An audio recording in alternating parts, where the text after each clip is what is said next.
construction of sentences. And the next module is to add a question tag. Now, first and foremost, why do we use a question tag? Do we really ask a question with a question tag? No, students. We use a question tag to assert what we say. That is why we add a question tag. Let us see this with an example. Ram is playing, isn't he? Now, in this case, Ram is playing is the statement and isn't he is the question tag. And here we are not asking, but we are confirming, we are affirming, we are asserting that Ram is playing. And that is why we use the question tag. Now, the next question is, where is the question tag placed? Students, we've just seen it that a question tag is written exactly after the complete statement.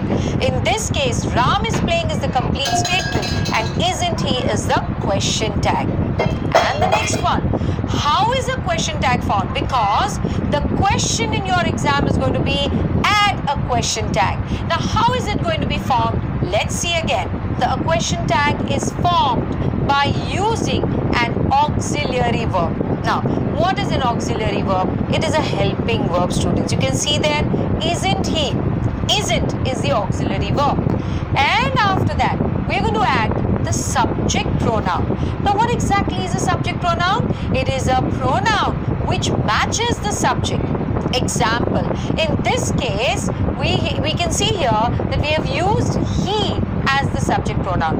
Why? Look at the examples given. Ram, he, meaning if your pronoun is Ram, if your subject is Ram, then the subject pronoun is he. If the subject is Sita, then the subject pronoun is she. And if it is Ram and Sita together, then the subject pronoun is they. So, the subject pronoun is the pronoun that matches the given subject. In this case, it is he because the given subject is Ram. Once again, students, what did we see there? That a question tag is formed by using an auxiliary verb and a subject pronoun. And of course, do not forget the question mark. It's very, very important. Let's take an example and we'll also see some more rules with those examples. Now, if the statement is affirmative, the question tag is negative. Very important, students. Here, your sister can teach music, can't she? Now, you can see there that the verb in the statement or the auxiliary verb in the statement can is affirmative. So, then in the tag, it becomes can't. Next, if the statement is negative, then the question tag is affirmative. Radha hasn't attended. Now, hasn't here is negative already. So, you can look at the tag has is affirmative. Simple rule, students. If the statement is affirmative, question tag is negative and vice versa. Now, the next one says, if auxiliary verb is absent, then use do, does or did. Students, do, does or did. These verbs are very, very helpful to us. Remember, even in no sooner ... than we use them. Okay, let's see how we use them here. When a statement has an auxiliary verb, we must use the same to frame a question tag. Let's see this with these examples.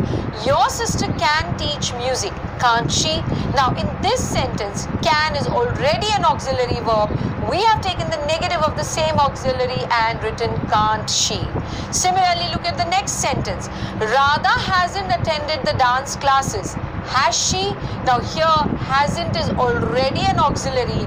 We have taken the same and made it into affirmative because the given one is negative. So we change to affirmative and we use the same auxiliary has she. So again, if the auxiliary is present, use the same.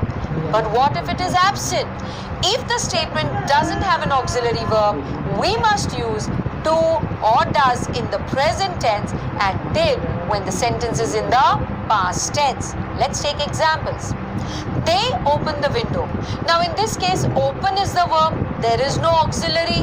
Okay. So in this statement, there is no auxiliary. We use don't. Now why do we use don't? Because the statement is affirmative, so it will become negative.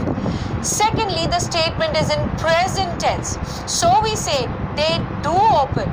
So we take the do and then we make it negative, so it becomes don't they. Next one. Hari has a huge house. Students, has is the only verb, so it is not auxiliary. Now, if it is not auxiliary, what do we do? This statement again has no auxiliary verb, so we use either do, does or did.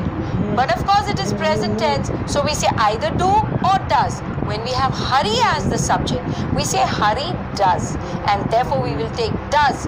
But the statement is affirmative, so we will make it doesn't. And the subject pronoun, because it is Hari, will be he. So the question tag will be doesn't he. Next one. Now, Sita went to the market. Sita went to the market. Went tells us it is past tense.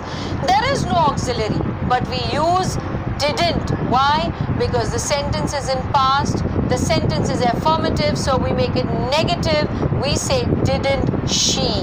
Now, student Sita, here the subject pronoun that will match the subject Sita is she. So we will say didn't she.